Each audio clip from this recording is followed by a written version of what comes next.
Ladies and gentlemen, the 2027 season is upon us, and we are going to talk a whole bunch of questions submitted by you all.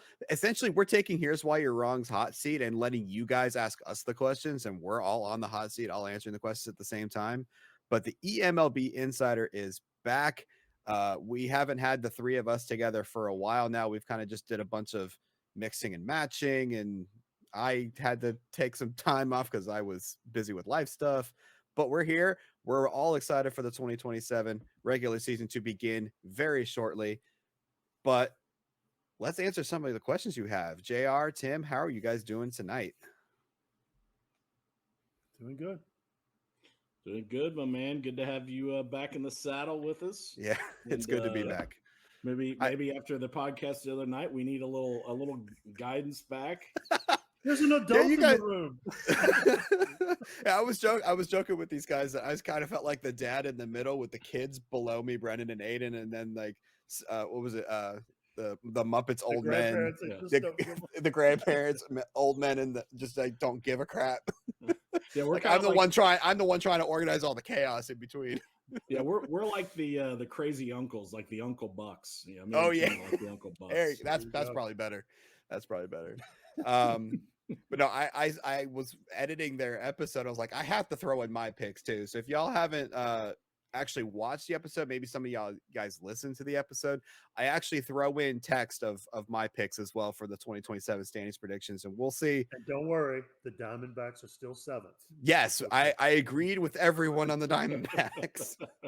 I did not agree with everyone on the Mets, though. I will say that. I did not have them 8th as everyone else did. I had them 7th. But anyway, but you guys aren't here to listen to us talk about something yet you've already watched. You're here to watch these new questions that were submitted by you guys. I know we've been gathering these questions all off season, and we finally had a chance to actually sit down and record the episode. So without further ado, here are your questions. And the first one comes from the Angels GM, Tom, or tfalsone on Discord. What are your picks for the most impactful trade and best free agent signing of the offseason? Who wants to take a crack at that first? It's a very interesting question. Yeah, I for me, I mean, obviously there were a ton of big trades that happened during the offseason. I think for me, I kind of gravitate toward Cleveland picking up Jorge Barbosa, bringing him on board as, kind of a co-ace there with Martin Bradford.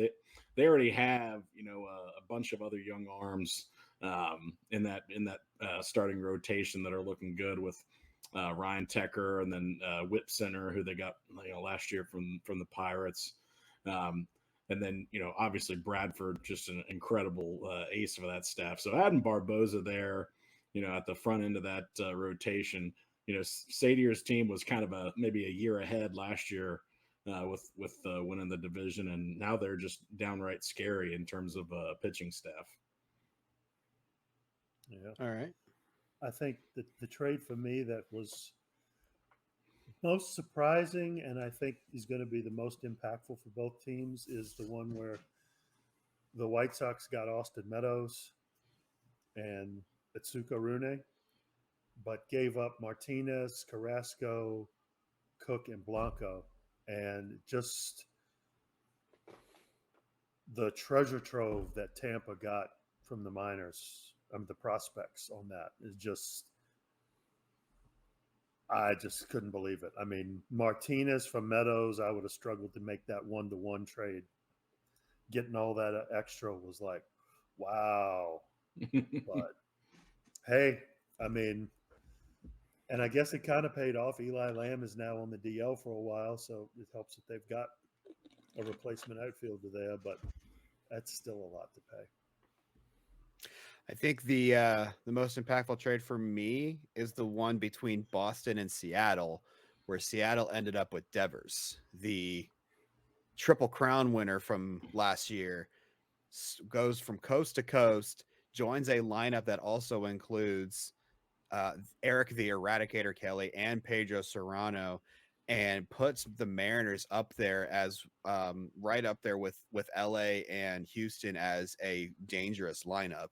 And I feel like that's kind of a move he had to make in order to make himself competitive with those two teams. Not only that, but he also added who was that second baseman? Luciano from San Diego as well. He added a couple of really good pieces to that lineup. And if Boston can get production out of Pepe Clark, who they got back, that is kind of what people expected Pepe Clark to play and not the actual numbers that he's been putting up in Seattle, then that's a decent return. He also got a really good prospect picture in Luis Serna. Mondesi is kind of here nor there. He's probably not going to have a role. It's probably just mostly so Seattle can move some money off the books in order to afford Devers' contract for at least a year. But I think Devers in Seattle, coupled with the Luciano trade, that Seattle lineup is scary.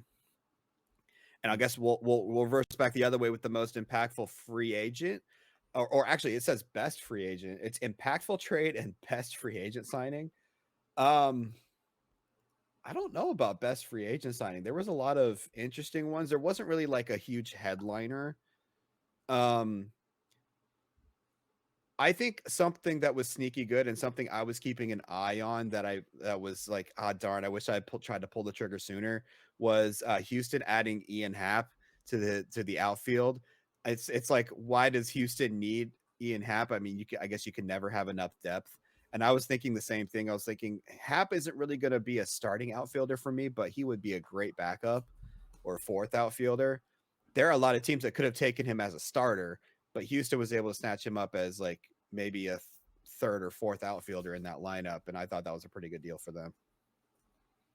Yeah. I'm kind of the same way. I think it was not so much best. It was like a collection of things, like all the moves the Cubs made to improve their pitching, the moves the Giants made. I guess I would kind of lean more towards the moves the Giants made to kind of shore up things. And that's a mix of trades and free agents. The thing about the moves that the Cubs and the Giants made specifically, because they added some really good players. Mm-hmm. The thing is I think they overpaid.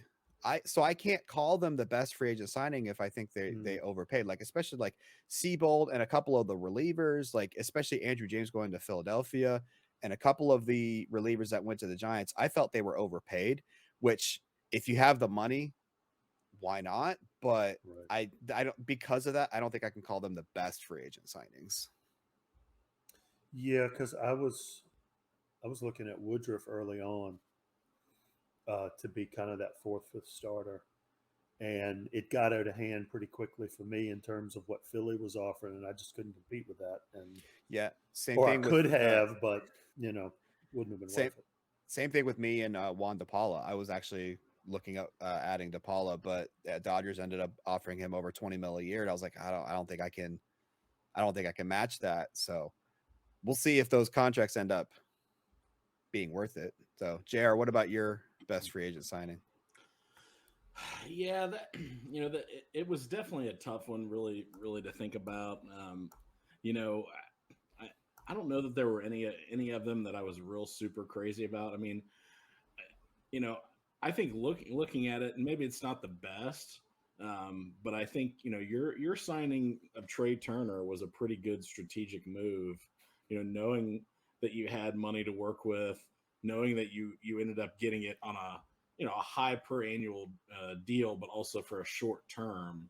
I think especially early on. I mean, you got that deal in place with him pretty early in the free agent period. When that's fairly, yeah. I mean, when a guy is one of the top tier free agents and heading into free agency, he's looking for a pretty long term, big time deal. I feel like you were able to get that done pretty early in the process, and the fact that he can switch between second and short, based on what your needs are and based on when Royce Lewis comes back, I think that was as good a signing as any. I mean, I probably liked the Connor Seabold trade a little bit more after thinking about it for the Cubs, just again from the standpoint that they can spend the money, and that was definitely the one big need for them. For the league as a whole, I'm not crazy about that deal because it just I don't inflates the price. Yeah, it's like the Andrew James deal. That's a big reason why I didn't like that. But again, Jake is looking at it as, hey, I'm in a period where I've got money on the Cubs.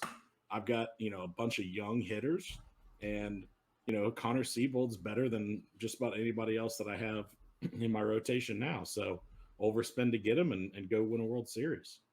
The funny thing about the Turner deal is I actually put myself in the category of possibly overpaying. but I literally thought of it as a Carlos Correa deal, where I saw Turner as something like, he's not going to be in my long-term plans. I have a hole to fill with Lewis out until May of this season at the earliest, and I didn't want to commit to a long-term deal, so I jacked up the price, gave him a bunch of player options, and if he leaves, he leaves. Hopefully he's good for me at least a year. We all got to be in the war room when the deal finally got done. That was so awesome. That made it such a great move. Where I was panicking that I broke a rule. When the night I was putting in the offer, I was scouring our Discord trying to make sure I wasn't breaking any rules with the back-to-back player options in year 2 and year 3. And as soon as he said it was on stream that it was an illegal contract, I was like, oh crap, I got to find where the rule was, because I thought I read that up and down. Well, the rest fortunately, of us I was right because the file. Yeah, and fortunately, I was right because it was specific. The wording was specific to team investing options, which I did not offer to Turner. So it ended up okay in the end. But I was like, oh no, what did I do? So, all right. Moving on to the next question, sent in by Cody, and I feel like this is a question that's geared toward, let's talk about the Pirates. Who's got the best farm system? And I'll be honest, I think it's the Pirates. He's got 3 players in the top 11. 2 of them are going to be making their debuts this season, you would think. And Bracamontes, and who's that pitcher? Should be up there. Perter, Mike Perter. Yeah. So if you've got 3 players in the top 11, that alone is hard to beat. But he's got multiple others in the top 100 too. Just below that in like the 30s with J.R. Stero. Yeah, that's true. Yeah. So, and I gotta give it to the Pirates, but they're all most of them are about to make their debut, except for Vidalis is a bunch of years off. He's only 18, the left fielder. But Oakland is good. Minnesota, which, thinking about where they're at in the AL West, and I think it was JR who brought up about Oakland, that the second half of the year looks really good for them potentially, because they've got a lot of guys ready to come up now, and it was Brendan. I think both of those teams have a lot to be proud of too, but certainly nobody's in the league that Cody's in right now in terms of the minors. Yeah, one thing that I think is kind of scary is that, again, I would agree, Cody's is the best, but another team that's not too far behind there is Tom's Angels, with the prospects that he has there. Again, several of those guys, Sean Thornton, Mr. Foxy, guys like that are about to, break into the majors. So they're going to come off kind of, not in the farm system, so to speak. But you still got Qui-Gon Jim. You got there's Juan Ramos. I mean, that farm system still has a lot of talent coming up in it. And for a team that, the last, few years has been one of the best teams in eMLB, to also be racking up that kind of talent in the farm system, kudos to Tom for putting together a real powerhouse there. Yeah, it's funny. It's like it's as if Tom is the other Los Angeles team in real life. Like the Dodgers in real life are that team where they're constantly competing and they're constantly bringing up great players in their farm system. Tom took that to the other side of Los Angeles. Right. Yeah. Not to say that the Texas Dodgers this year Texas is sneaky good too, I think. I mean, they're down the rankings in the OOTP list, kind of like Which middle we of the all pack. know we kind of can take that with a grain of salt. But. Yeah, but I mean, they've got McClure, they got Grumpy Old, Jack Trainer. Of course, he's kind of young, but he's got a lot of potential coming up. They've got 5 guys in the top 100. So, Yeah, Texas, I think at the beginning of last season, when we looked at these rankers, was right there near the top, and Jamie spent a ton of his prospect capital getting Vlad Guerrero Jr. In that deal. So that really I think took his farm a little bit of a step back. But yeah, I mean, there's still a lot. I mean, it's still a top probably top half of the league at least farm system there. And we did the same thing about Cleveland last year, and they just moved a bunch of their farm system to get Barboza this offseason.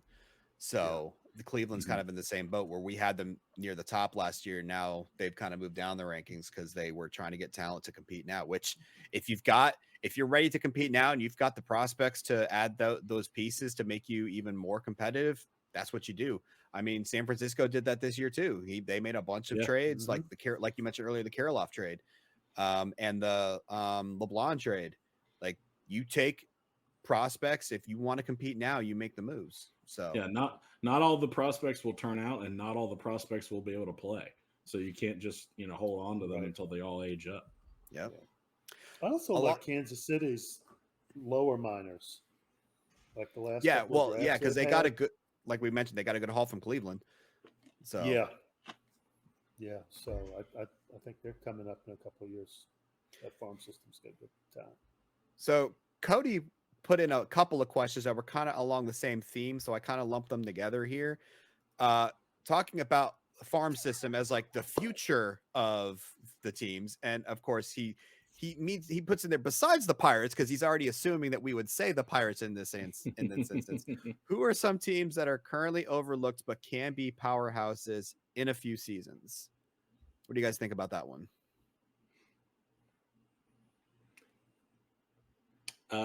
For me, one of the teams I go to immediately is the Blue Jays. Harris, especially on the hitting prospect side or young hitting side.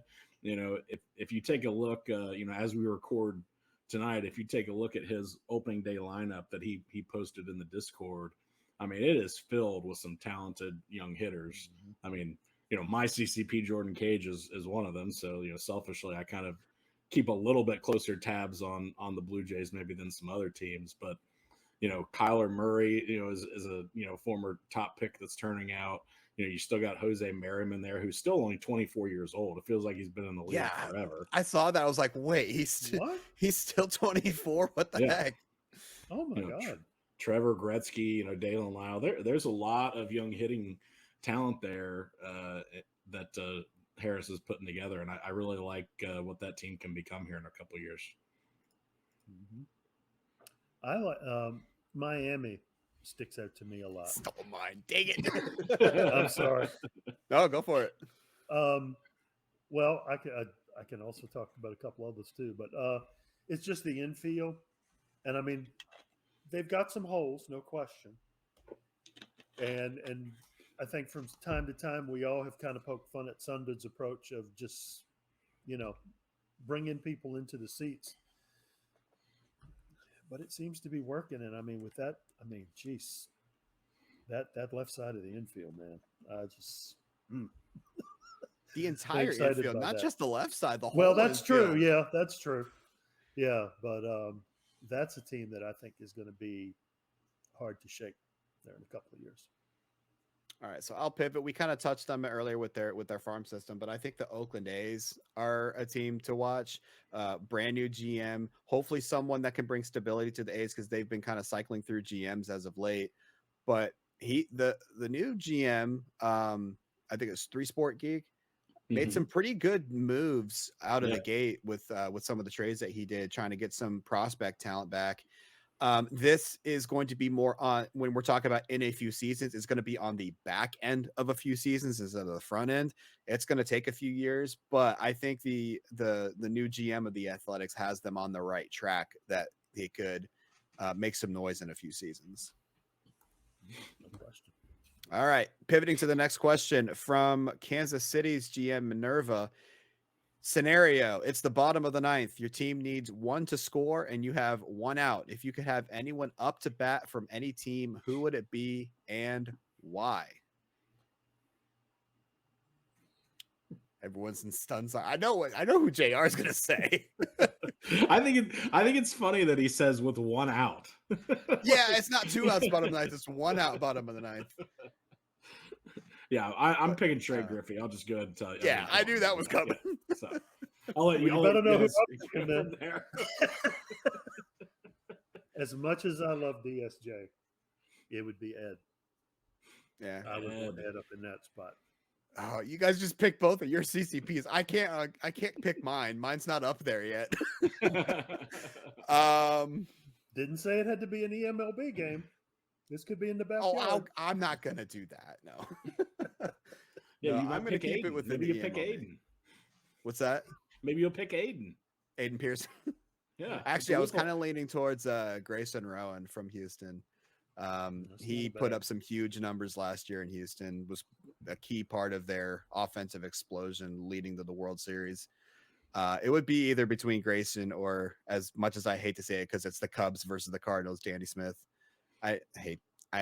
You can't deny that the dude is one of the best players in the league, even if he is against the Cardinals' bitter rivals. I look at that profile and I think this is what Eric Davis could have been. And it's just like, oh God. Yeah, I mean he's definitely the second best center fielder in the league. Woo, shots fired. All right. Along the same lines, like I said, I tried to group these questions together. Hebrew Hammer, the Philadelphia Phillies GM. It's game 7 of the World Series. We talked about batters. Now we're going to talk about pitchers. Pick one. Who's your starter? Is it Jandy? Is it Bradford? Someone else?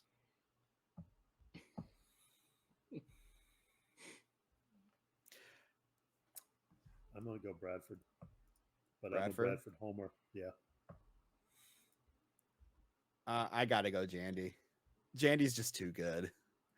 I know it's the easy pick, but who else would you want on that? I don't think you would want anyone else on the mound. I don't know. Part of me would just go old school and do the old Ethan Knight. Throw him out there, the veteran. Give me last year though. Yeah, but nobody said it was 2026 Ethan Knight. Yeah, it's funny that you're calling him the veteran. He's still 28. He's not even in his 30s yet. But he's the veteran at this point. Well, I mean, like the Giants. I mean, they've also got Ethan Candela. I was debating between Johnson and Candela. Yeah. So there you go. That's speaking of. Well, you already mentioned him earlier. Speaking of CCPs, Cody asked, "Will Tim trade for Ed Brown?" Why would I do that? I've got this is just Cody trying to get Ke'Bryan Hayes. That's all this is. I would love to. I'd have to give up a couple of farm teams. Fair enough. Maybe that's the plan. The White Sox get all those prospects back to me. You can give them your international complex. Yeah, exactly. Isn't that mostly 2020 guys anyway? Yeah, right. Oh, I've got a complex, but it's not in that. Yeah, I would love to. I'm never going to say never, but I also feel like as part of my players' pretty high loyalty, and I can't deny that he went out on a limb and took a hell of a lot of grief for picking Ed over DSJ, and I think that is, I've seen the loyalty both ways. So I'm happy for him to stay in Chicago. That was one thing I was actually going to ask, is because you as the creator actually have control, well, at least a little bit of control over whether or not the player signs an extension or what teams that they would disallow go into free agency. Be interesting to see what happens once, like, you two both have your own CCPs that are a part of other organizations. It'll be really interesting to see how you guys role play those players as they hit that extension talk or free agency, because on one side they're your players and you would love to have them on your team, but at the others, like you were saying, the Eds got loyalty to the White Sox, so you got to play out that aspect of it. So it'll be really interesting to see what happens when players like your two CCPs hit free agency or extension talks. And at the same time, you've also got the thing where you've got to at least be in the top 3 in terms of offers. That's true to as have well. a chance. That's true. So it can't be just like a sweetheart deal behind the scenes where he re-signs Ed for 10 years and $10 million. Yeah. No. What's it called? Collusion. That's the word I'm looking for. No collusion right. on these contracts as well. Yeah. And regardless of how it plays out, I was, it's like whether we let the game just kind of play out that part of it, or whether, I, being a GM, get a say, I'd be happy for him to stay in Chicago. Awesome. But we've got a backup place, in Arizona. That is true. That is true. Yeah, I've already told Harris that I'm completely open to exploring an extension there with Cage in Toronto to be kind of part of that whole rebuild team there, that exciting team that they've got. Yeah. And it's part of why I didn't want to be in the AL anyway. Because you didn't want to face your player. Right. Yeah, that's absolutely valid. I didn't want to have to call a number 9 on Ed at any point. All right. Next question is actually from one of our community CCPs, not a fellow GM. JC Swishman says, out of the first rounders of the 2026 draft, which will make the biggest impact for their team in 27? So I actually had to pull up a list of these players to see. And we have some again some motives here, because JC Swishman's player was one of those players drafted in the first round of the 2026 draft. He is a third baseman for Cleveland. But you also have some players such as Dante Haversham, the pitcher for the Phillies. That is the CCP of their GM. You have J-Rod Carew coming up in the with the Toronto Blue Jays. You have Shane Roediger coming up for the Cardinals. Who do you guys think is going to have the biggest impact on their team in 27? So far, I think the only one who's actually... Did Jeff Coleman play in the majors last year? I need to look at last year. No, he didn't play last year, I don't think. No. Let's see. Time frame. Last year. It looks like the only player that played in the majors was Haversham last year. He was the only 2026 first-round draft pick to make their debut. Wow. So who is going to have the biggest impact?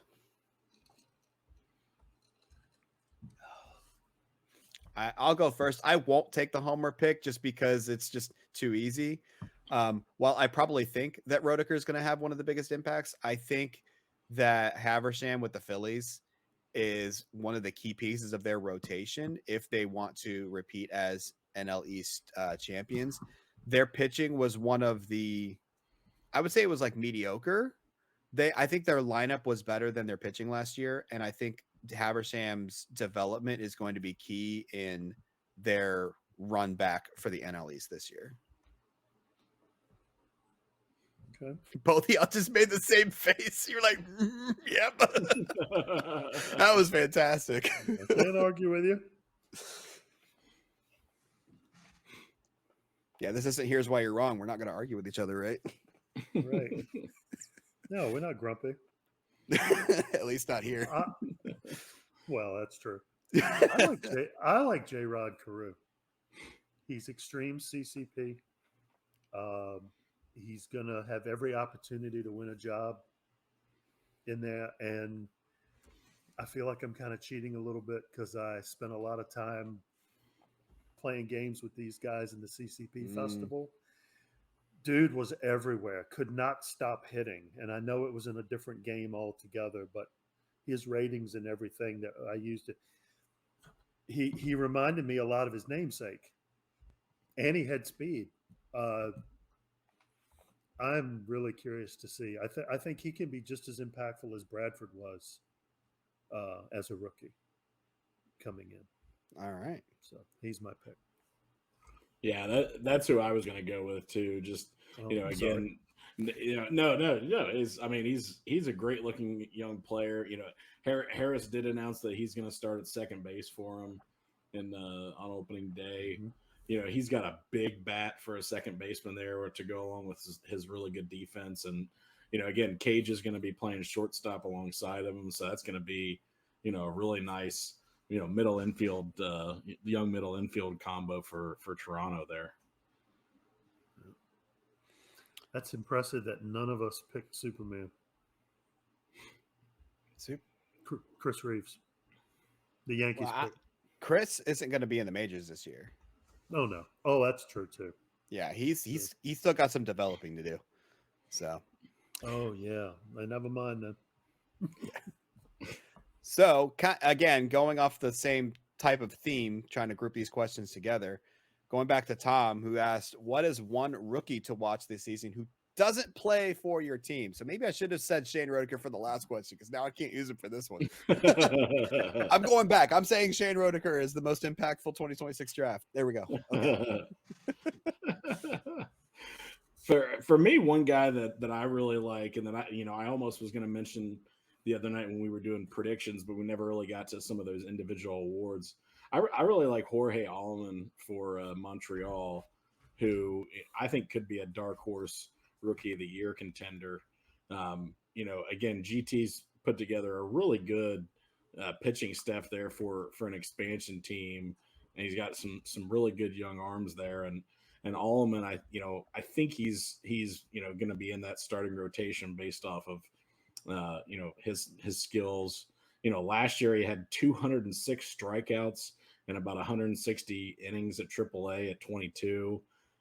He had a ton of strikeouts the year before as well. He looks like a really, really talented arm for Montreal there. And he's not going to have the total pressure on him because they do have some veteran arms that they picked up in the expansion draft with McClendon and Loizaga and Davy Garcia. So he's got some guys ahead of him in the rotation where he can be a fourth or fifth guy, and I think really impressed there. All right. Well, I'll talk about Shane Rodiker. All right. Yeah, there we go. He's another one in this CCP festival that got, and this was ratings that weren't based on that ton of boost that came after. And he still was very effective, just a classic 2-3 hitter, and played pretty decently in the field. And I've been seeing in the Discord where you've got this abundance of riches that you're trying to figure out what to do with in your corner spots, and it's a really nice problem to have. It is. And all of them are 23 or younger too. Yeah, all four of them. So save your pennies, because in 5 years it's going to be rough. Oh, why do you think I put a couple? See if I can get some trade offers for him. I mean, there you go. I all four of them are talented enough where they need to start somewhere. One of them is not going to be in the opening day lineup as of right now. Can't speak to any trade negotiations that may or may not be happening, but as it stands, one of those four will not be in the opening day lineup and will be on the bench because I don't have anywhere else to put them. And it's going to get even worse when Lewis comes back, because I've got Sawyer and Turner at short and second. One of those three is one of those two is going to be on the bench, whether I choose defensive upside in Sawyer's or offensive upside in Turner. So I'm struggling to come up with some sympathy for you. Yeah, but here's the thing: is y'all still predicting me to be fifth in the NL West? Have you seen the NL West? Yes. That doesn't mean I'm going to end up fifth. Okay. All right. So, in fairness, you picked yourself what, fourth? Fourth. So Yeah. okay. Yeah. All right. So my pick for a rookie to watch this season is he might end up being a better David Ortiz, and that's Ismael Bracamontes from Pittsburgh. The dude can just flat out hit, but he is slow as molasses and doesn't really have a glove to speak of. but the dude is going to mash. We saw that in the Winter League. Now, granted, these are inflated numbers because of all the freaking hitters ballparks that we had in the Winter League. But I think he just hit another home run. I think. I think he did. He had in 31 games, he had 25 home runs. That's just absolutely absurd. To go along with a 409 batting average, 507 on base, a slugging over 1,000, not just OPS, a slugging percentage over 1,000 for an OPS of 1.546. Now, I don't know. It's probably a combination of hitters, parks all across the board, and not major league ready pitching across the board. But the dude took advantage of it. And that kind of bat is going to be really scary to watch. Now, he's probably going to spend most of his time as a designated hitter, just looking at his defensive ability and a speed rating of 1. But you can't keep that bat's going to be absurd. Well, in his spring numbers, he kind of tailed off a little bit. His slash line is 333, 472, 684. Oh. So, those are horrible numbers. I don't know what he may need some time at AAA. Don't bring him up yet, Cody. So yeah, that's my rookie to watch this year. Pretty solid pick. Andrew. Yeah, I'd say so. I mean that man has been. We have been waiting for him to hit the majors for a few years now. Ever since he's been in the Pirate system for a while. He traded for him. From Philadelphia. But we've been watching this guy develop for the past couple of years, and he's finally ready to go, and he's going to take the league by storm. I believe it. All right, another question from Minerva. Who do you think will have the most improvement of the 30 teams from 2026 to 2027?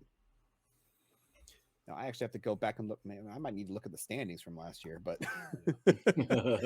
and we're just going to go ahead and since we're saying the 30 teams for 2026, that excludes the expansion teams, because obviously going from 0 to any number of wins is good. Pretty big. That's a pretty big jump. That's a big jump. I mean, we've talked about Cody and the players that he's got coming up young wise, but I really do gravitate toward both my team and Cody's. That I really do expect to see massive improvement from 70 wins last year. I think again, my prediction was we both are our playoff teams this year. So clearly I can see, both of our teams having some dramatic improvement from a win total perspective and just, overall, how talented the teams are. Now, to put you on the hot seat for a second, let's just say, for the sake of argument, that all of the divisions are balanced talent-wise. Would you still both make the playoffs? Both of your teams? What does that mean? Like, is it a case of you being in a weak NL East that you make the playoffs? Or I think that plays a role for sure. Okay. Do you think if you were in another division, you'd make the playoffs? Maybe. I'd feel much less confident. There you go. Okay, that's better. I think he feels pretty confident that he would blitz the AL East. Hi, Aiden. Hi, Brendan. Yeah, I mean, I would at least finish higher than those two. I mean, come on. Second behind Cleveland, then. Yeah. That's what I do. The other Ohio team. Yeah, it'd be a Buckeye State battle there. There you go.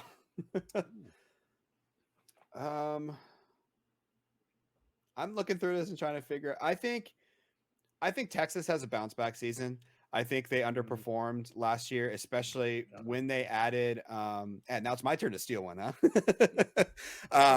They added Vladdy, which we thought jumped them into like World Series contention, and they just had a lot of players underperform. And I think they're going to bounce back. It's going to be really hard for them to make the playoffs with the moves that the three teams above him in Seattle, Houston, and LA did. But I think we'll see a much more competitive team from Texas this year than compared to last year. I don't know. I don't have them making the playoffs, but I think they'll be around where we expected them to be last year. In looking at the divisions and kind of how everything matches up, I'm thinking the NL East is going to be a lot stronger than people are giving it credit for. I mean, I get that the NL West is a juggernaut, but the NL East it looks 5 deep to me. Atlanta could make some moves there. Miami's going to be good. And I'm saying all of this because I'm going to pick Seattle uh, as my team. I think not to say they weren't a great team last year, but I think they made enough of the right moves and they fixed some things. And I think they're really in the same conversation now with Houston and LA. And I certainly think they're a lock for the playoffs. So they would be my pick for the most improvement. Because even though they had a really good season, I think there was a general, or maybe I just read it wrong. It felt like there was a disappointing season for Hetz and his team. And I think he's going to solve a lot of that. Yeah, he made a lot of moves this offseason and made his team better because of it. So be interesting to see what happens there. All right. Moving on to the next question. Another one from Tom.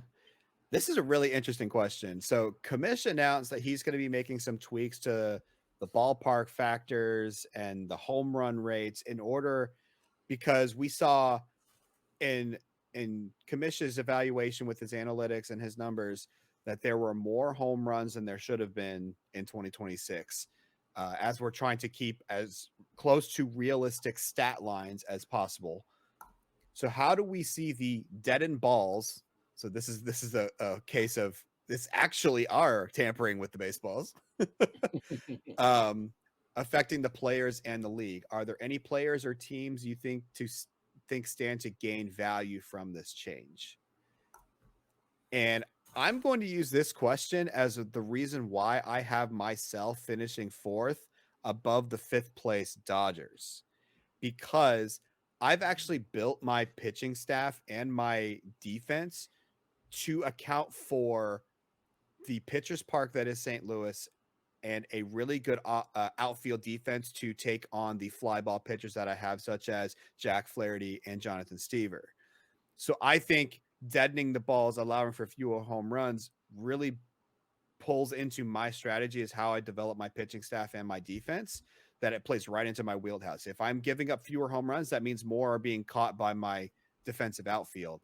And on the flip side of that, the Dodgers got to the playoffs last year on the strength of the long ball. They didn't really drive in runs outside of hitting home runs. And they're going after more home run hitters like LeRon Smith. And I think the deadened baseball is going to affect their lineup more than anyone else because of how, well, maybe Boston you can put in there as well. But I think the Dodgers, of all the playoff teams, relied on the home run ball the most out of any of those teams. And I think that's going to really affect them this season. I'm hoping I see some benefit in Arizona. Aaron, the previous GM, did not focus on movement as much, at least because it was a deeper ballpark, so could kind of get away with not having 15 movement all over the place. And I think the team suffered a little bit. The pitching was good, kind of like DePaula. Just gave up a ton of home runs. So no, DePaula wasn't good last year. There's just no there's no way I can take his stats, and I could not sell myself on bringing him back. Not for what he was asking for. No. And I know it was because I had no history with him. I mean, if I had been there for those years and had seen him, then I probably would have given him another year. But that's fair. I just didn't have any love for what he was doing. And I'm hoping to see some impact for that. And maybe it helps my team on the other side too, which was pretty bereft of home run hitting last year, with the exception of Joey Gallo. So that's my hope. Yeah, I'm not really sure what to expect. To be honest, I'm not a fan that we're doing this really. I mean, I would have much rather, let at least another season kind of play out and see what happened. It's a little too much manipulation for me, especially at the point that it's happening. Once we're, a long way through the off season. So I just hate that we're taking like it could be a pretty drastic step to change things at this point. Do you think the fact that there are, and I'm not saying they're all on the expansion teams, but the fact that there are 52 more players in the league, which means the bottom 52 is now in the big leagues, you think that's going to have as big an impact as this, or this will still be bigger? Either of you. I think this will still be bigger. I mean, potentially. Again, I don't know. Like, does this mean that guys who are home run hitters are still going to hit their home runs, and it's more of the guys who, maybe were getting home runs because of their gap power. Now those turn into doubles. Oh. I mean, I don't know. I don't know what the effect is. I don't really like playing with that at this point. Fair enough. Yeah, I think it will have more of an impact than the extra 52 players, because I think it's still going to take a few seasons for all 32 teams to kind of bring the levels closer to each other. So like you mentioned, like those 52 players added in are more like fringe roster players that are not going to be some of the superstars that are going to be hitting home runs or making an impact, that kind of thing. So I think, or giving them up. Yeah. So I think this dead end ball, and the thing is that we don't know how much of an adjustment is going to impact this league. We don't know if there was an overcorrection or if it was just a small tweak. We're not going to be able to know until the season gets underway and we start seeing the numbers. So I agree with JR. It's going to have an impact, and I don't know if I'm kind of on the fence on whether it's good or bad for the league. We'll just have to see. I know the goal is to keep it as realistic as possible, but with some of the players that are being created through the CCP stuff, we're kind of getting away from realistic. And so it's kind of like, where are you going to find that balance? Like what's the goal moving forward? So it'll be interesting to see what happens with the numbers this year. Yeah. So speaking of expansion teams, from Ben, which expansion team is most likely to post a 500 record? If not this year, who will be the first to do so and when? I'm just going to say off the top, I don't think either team hits 500 this year. Honestly, if you had asked me right after the expansion draft, I would have said the Expos, because I really liked what they did in the draft. And also, I think their competition in the NL East is a little bit more manageable for them to get to 500. But since the draft, the Stags have made a whole bunch of moves that I think were really, really smart on the part of Attica. He took some of those big names like Arenado and Snell and flipped them for prospect capital. It might take them a couple seasons to develop that capital, but he made some really good moves to get a bigger foundation for his team. I'm going to base this strictly off the fact that I think the NL East is less of a competition than the AL West, and I'll say the Expos hit 500 first just based on that alone. It's hard for me to tell based on the two teams which one I think will hit it first. I think it's just based on the competition around them. I can see that. Yeah. All right, well, I'll take the other side of that then, because I'm flip a coin.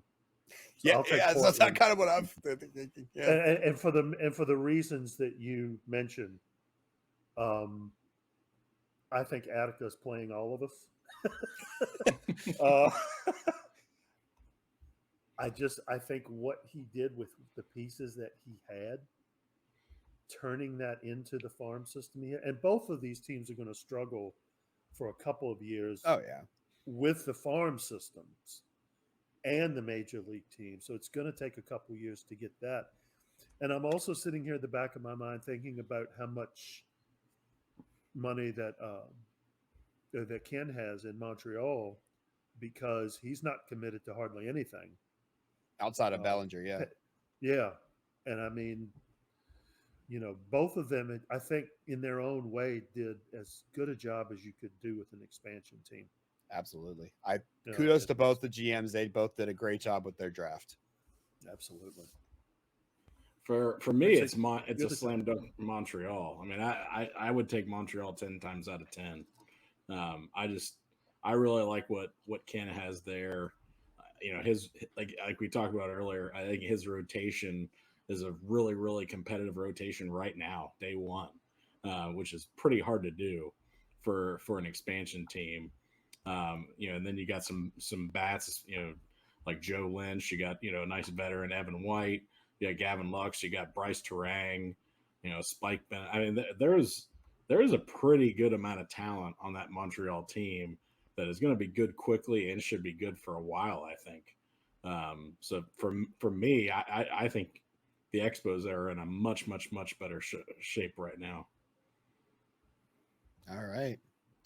Well, those are all the questions we have specifically about the eMLB. But if you guys remember, I don't even remember when the last time we did Ask the Insider. It was a long time. It was probably beginning of last season. We had a question at the end that was a little bit more of, let's get to know you.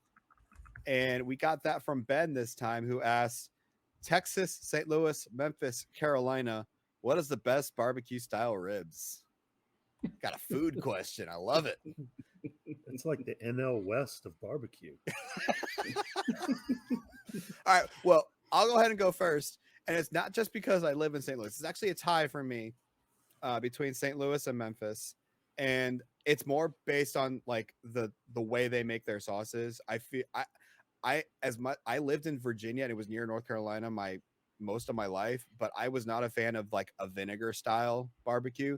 I was more on the molasses side barbecue. So that's where I'm going. I'm with you.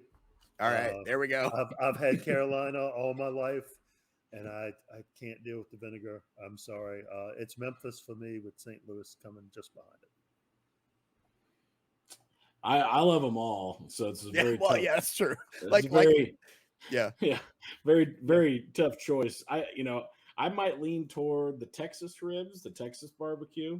I like a little bit more of the edgier barbecue, the more heated barbecue. So the Texas style for barbecue, for chili, for all that, I like a little bit more. So I'll go with the old Texas style.